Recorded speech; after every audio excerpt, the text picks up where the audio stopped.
Next रायगा Krishna Krishnaiah. ये कहना चाह रहे थे ऐसा कोई सगा नहीं। अब आपको आपकी बात रेस्पेक्टेड चेयरमैन नहीं आएगी। कितने मिनट है? कितना मिनट है?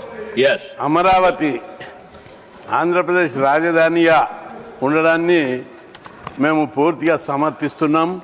అయితే ఈ విషయం లోపల ప్రభుత్వం తీసుకున్న నిర్ణయం అటు ప్రజల లోపల అన్ని పార్టీల లోపల పాజిటివ్గా ప్రజల అభిప్రాయాలను ప్రజల అభివృద్ధిని దృష్టిలో పెట్టుకొని ఆలోచించవలసిన సమయం ఉంది. దీన్ని రాజకీయ కోణంలో చూడకుండా ప్రజలందరికీ ఈ ప్లేస్ అమరావతి ఒకప్పుడు ఉమ్మడి రాష్ట్రంలో కూడా విజయవాడ సెకండ్ రాజధాని అనేవాళ్ళు, గుంటూరు రాజకీయ రాజధాని అనేవాళ్ళు. అట్లాంటి పరిస్థితుల్లో అందరికీ రాష్ట్రానికి మధ్యలో ఉన్నందున దీనిని అమరావతిని రాజధానిగా చేయడం మొత్తం ఆంధ్రప్రదేశ్ ప్రజలందరికీ ఆమోదయోగ్యంగా ఉంటుంది. అన్ని రంగాల లోపల రాకపోకలకు కానీ, పాలన సౌలభ్యం కానీ, ప్రభుత్వ అభివృద్ధి సంక్షేమ కార్యక్రమాలకు కానీ, అసెంబ్లీకి కానీ అందరికీ అభివృద్ధి ఉంటుంది. ఈ అన్ని అంశాలను దృష్టిలో పెట్టుకొని ప్రధానమంత్రి నరేంద్ర మోడీ శంకుస్థాపన చేశారు.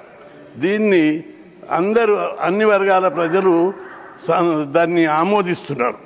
కాబట్టి దీన్ని ఈ బిల్లును పూర్తిగా సమర్థిస్తున్నాం. రెండవది, ఆంధ్రప్రదేశ్ అభివృద్ధి పట్ల నరేంద్ర మోడీ గారు చాలా స్టెప్స్ తీసుకుంటున్నాడు. ఒకవైపు విశాఖపట్నం ఇప్పటికే 3-4 సార్లు పోయాడు. దాన్ని ఒక హబ్గా, కంప్యూటర్ హబ్గా, విజ్ఞాన ఖనిగా మార్చడానికి దాన్ని ఒక పెద్ద ఎత్తున అక్కడ లక్షల కోట్ల రూపాయలు, వేల కోట్ల రూపాయలు తెచ్చి ఆ ప్రాంతాన్ని అభివృద్ధి చేయాలని అనేక కార్పొరేట్ సంస్థలను అక్కడ ఆహ్వానిస్తున్నాడు. అదేవిధంగా విజయవాడ ప్రాంతంలో కూడా ఈ ప్రాంతం అభివృద్ధి చెందాలని చెప్పి ఆహ్వానిస్తుడు. అమరావతి వేదభూమి, అమరావతి ఓ గొప్ప తాత్విక భూమి, ఆధ్యాత్మిక క్షేత్రం. అది అక్కడ బౌద్ధము, శైవము, వైష్ణవము అలరాడినటువంటి తపోభూమి. అట్లాంటి పవిత్ర భూమిలో రాజధాని తప్పనిసరి వర్ధిల్లుతుంది.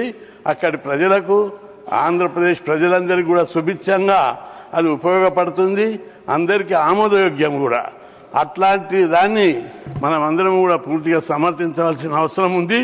పైగా ఆ ప్రాంతాన్ని అభివృద్ధి చేయడానికి ప్రభుత్వం ఇప్పటికే నరేంద్ర మోడీ గారి ప్రభుత్వం చాలా డబ్బులు రైల్వే కనెక్షన్కి కానీ, మున్సిపల్ యాక్టివిటీస్కి కానీ, పట్టణాభివృద్ధికి కానీ చాలా వివిధ రకాలుగా కేంద్ర ప్రభుత్వం ద్వారా, మళ్ళీ ఆసియన్ బ్యాంకు, వరల్డ్ బ్యాంకు ద్వారా రకరకాల రూపంలో పెద్ద మొత్తంలో ఇచ్చి దీన్ని ఒక ప్రపంచ స్థాయి నగరంగా హైదరాబాద్ను చంద్రబాబు ఎట్లయితే అభివృద్ధి చేసిండో అదేవిధంగా ప్రపంచ స్థాయి నగరంగా ఎన్డీఏ ప్రభుత్వం అమరావతిని అభివృద్ధి చేస్తుందని, అభివృద్ధి చేయాలనే తలంపు ప్రధానమంత్రికి ఉంది.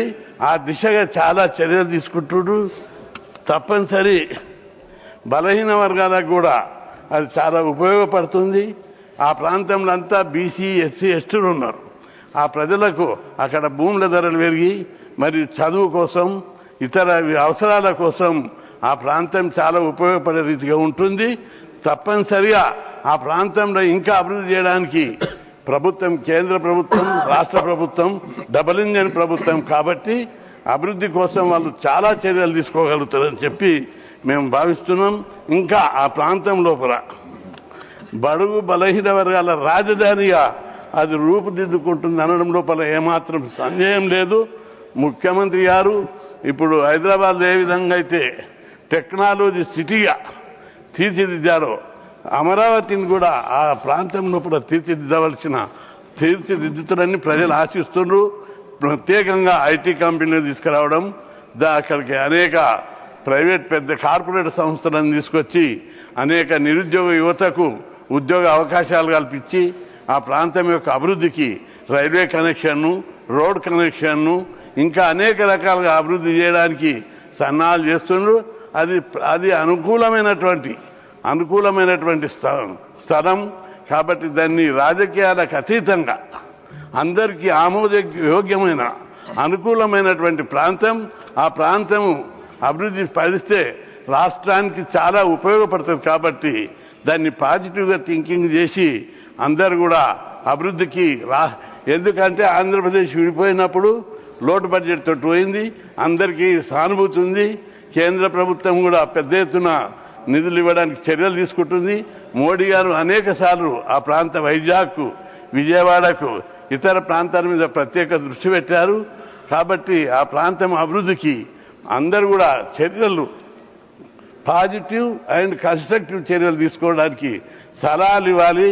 ఆ ప్రాంతం దెబ్బతినకుండా ఇంకా మరింత అభివృద్ధికి ఏ విధంగా అయితే పారిశ్రామిక సంస్థలు తెస్తున్నారో, ఏ విధంగా అయితే దాన్ని హబ్బుగా, పారిశ్రామిక హబ్బుగా, కంప్యూటర్ హబ్బుగా విశాఖపట్నం, విజయవాడ, తిరుపతి అనేక ప్రాంతాలు పవిత్ర క్షేత్రాలు ఉన్నాయి.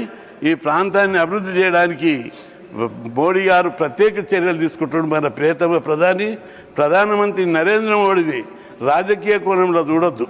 ప్రపంచం లోపల ఆయన విశ్వగురువుగా చూస్తున్నారు. ఆయన సందర్భం కాకపోయినా ఒకసారి నా అభిప్రాయాలు చెప్పాలి. ఆయనను చాలామంది బీసీ, ఓబీసీ అని చెప్పి చేశారు.